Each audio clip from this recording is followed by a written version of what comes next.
Herkese merhaba. Ben Burak. Sizin de çok beklediğiniz röportajımızı yaptık. Merak ettiğiniz soruları cevaplayacağız. Kuruluş Osman gerçekten çok büyük bir proje. Çok anlamlı bir proje ve çok da önemli bir proje. Çünkü kendi kuruluş hikayemizi anlatıyoruz burada. Ya bana ilk bu iş geldiğinde bir oyuncu olarak çok heyecanlandım.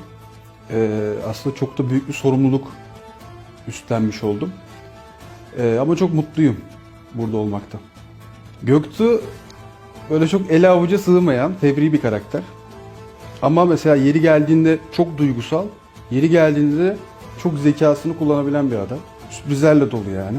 Bu sezon Göktuğ için daha başka. Çünkü geçen sene bildiğiniz gibi Kongar'dı Göktuğ. Ve aslında Türk olduğunu ve özünü öğrendi. Ama çok trajik bir olay yaşadı ve abisini kaybetti. Bu sezon artık Osman'ı kaybettiği abisinin yerine koyup çok daha başka bir motivasyonla aslında mücadele ediyor. Devleti kurmak için inandığı dava uğruna canını vermeye hazır zaten. Çektiğimiz sahnelerden de gördüğümüz üzere. Ya ben bu işten önce hiç aslında bir deneyimim yoktu. Aksiyon, at binme vesaire. Bu işle beraber eğitim almaya başladım. Yaklaşık 3 hafta süren bir eğitim sürecim oldu. Ama böyle günde 6 saat falan sürüyordu yani. At binme, kılıç, işte kondisyon çalışmaları falan. Tabii set ortamı daha zor ve meşakkatli geçiyor. Çünkü işte bir koreografimiz var ve bu koreografi etrafında başka koreografiler de var. O yüzden hani çok büyük bir sorumluluğumuz var aslında burada. Çok güzel bir ekibimiz var Allah'tan. Çok deneyimli, tecrübeli. Öncesinde provalar yapıyoruz. Setimiz olmadığı günlerde de gelip bunları çalışıyoruz. Daha sonrasında bunları sahneye taşıyoruz. Bu şekilde ilerliyor süreç ama tabii çok zor sahneler çekiyoruz yani gerçekten. Çamursa o çamurun içine giriyoruz, suysa suyun içine giriyoruz. Almamız gereken tüm riskleri alıyoruz. Bu dizide beni en etkileyen sahnelerden biri Göktuğ'un Konur'u öldürdüğü sahne. Sette gerçekten çok değişik bir atmosfer vardı. Hatta şöyle bir şey oldu. Bir sahnenin genelini çektik. Sonra yakınlarına geçtik. Yakınları çektikten sonra tekrar geneli çektik. Çünkü yakınları hoca o kadar beğendi ki geneli tekrar çekmek istedi. Beni çok etkilemişti o sahne. Bu arada çok zor bir sahne bence bir oyuncu için. Çünkü öz abisini öldürüyor ve farkında değil.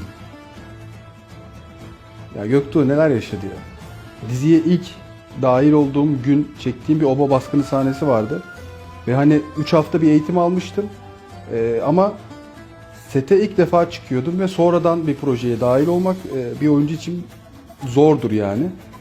Ama sete geldim, kostümü giydim. Böyle başka bir sistem ateşlendi gibi hissettim içimde.